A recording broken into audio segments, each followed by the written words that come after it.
Hello everyone, it's Shane Kanto, your Wasteland Reviewer, and this is my week in review. So I'm going to be talking about a few films that I was able to stream or watch on Netflix DVD this past week, as well as all the different shows that I've been keeping up with. And there's some fun ones that I wanted to talk about this week specifically. So in terms of films, I got to watch Grosse Point Blank on HBO, and I absolutely loved it.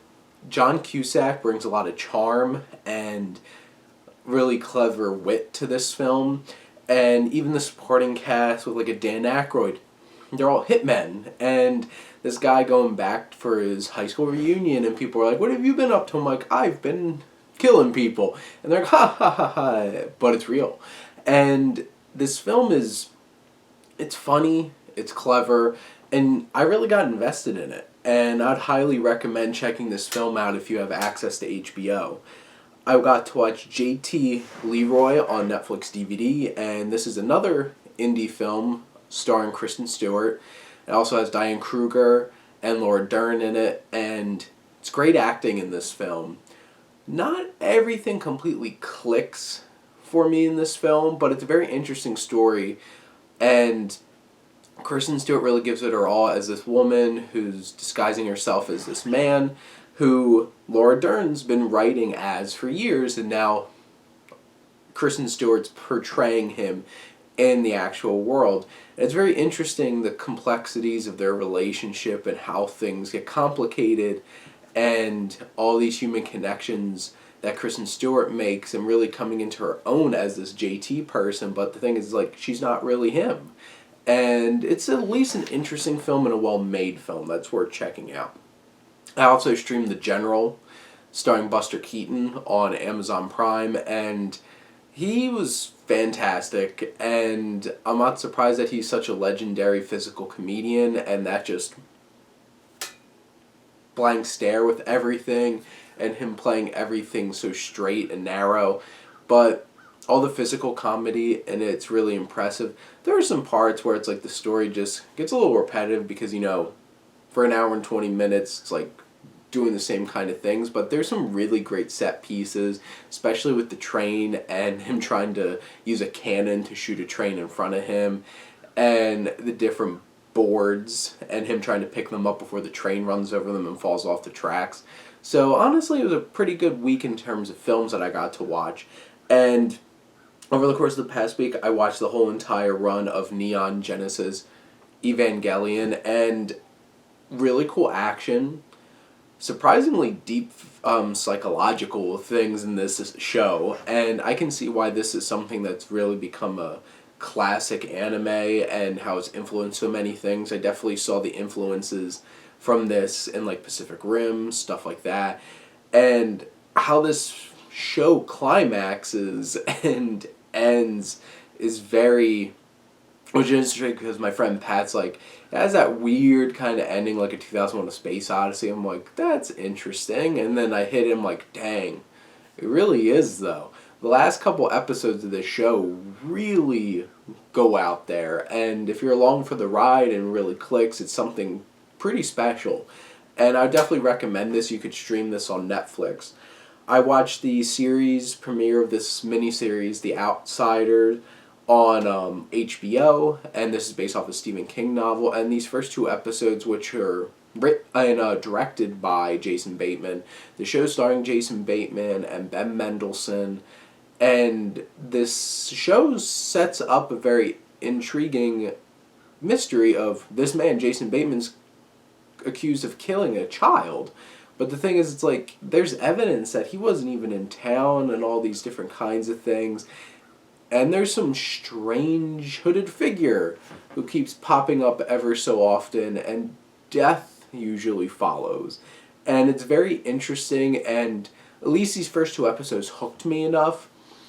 Yeah, for like 2 hours, you would have expected more to happen, but the thing is, at least I'm hooked enough where I'm like, I'm going to keep watching the show and I'm intrigued to see where it goes. Then the newest episode of Bob's Burgers, which, whenever you get a fun Bob story arc, I'm always in because Bob's my favorite character, and honestly, I'd probably be a Bob. And him and Teddy having issues because Teddy agrees to do some work on Jimmy Pesto's restaurant, and Teddy's all expected Bob to be super jealous, and Bob's just like,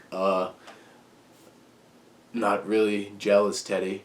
And, like, all these different kinds of things, and it's interesting seeing the layers of their relationship. And then Louise trying to be a good sister, sticking up for Jean getting banned from a pawn shop, except she goes full on Louise, and craziness ensues. And this show is so relatable and so ridiculous all at the same time that it's so entertaining to watch. I watched... So Amazon has Oh Yeah Cartoons available, and I purchased the first season of it, which I don't know if this is really the first full season or they do like a greatest hits thing, because I've noticed they do that for some of the shows.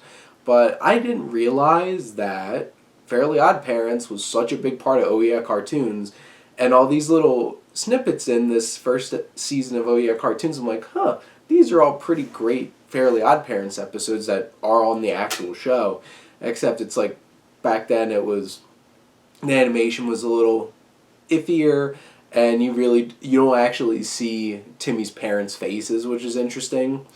And it was a fun time, and there's a lot of fun different kinds of things, and like they did a backwards Goldilocks and the Three Bears, if like Goldilocks was a little jerk of a girl, and like all the bears are trying to be really nice to her and offer these things, and like Teenage Robot, that started on here too, so that was pretty cool. There's a lot of different kinds of things, and I appreciate that about this sketch comedy, because there's so many different kinds of stories here. You're probably going to find something that clicks with you.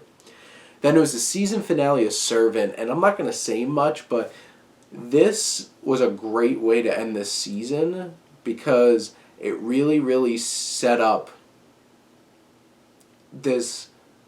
It revealed some big things about this season and where the show's going and where some of these characters are coming from and different kinds of stuff like that in a really creepy and unnerving way, and is setting up for season 2 to go in some very different, interesting directions. And I feel like that's what you really need to accomplish with a season finale, and Servant did it. Servant's definitely by far the best of the Apple TV shows at launch that it had. Well, it wasn't technically at launch, but since its launch.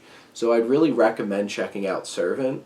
Got to watch the first new episode of Sex Education for season 2, and it has a lot of fun interactions with all the characters again, and setting up some new interesting places they're going, some interesting dynamics between characters, and a lot of masturbating.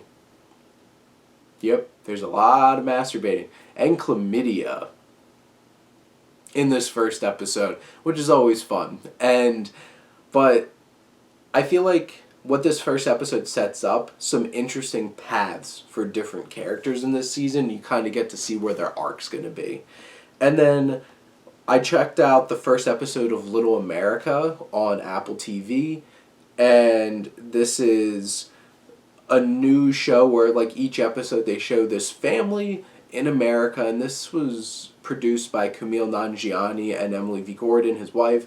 And yeah, it's a little cliched of a story. You've probably heard it before, but this true story of this young boy whose parents get deported back to India, and he's left to help run this motel that they ran, and he grows up, and him growing up with his parents missing and stuff like that and being reunited, it's like, it was a really nice 30 minutes of television. I'm just like, dang, hit me in the feels a little bit. And I think it was an important story, and that's what I'm gathering from this show, is that what it's going to be.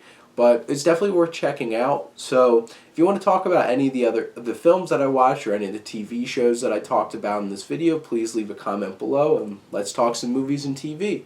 But thank you as always for supporting your Wasteland Reviewer.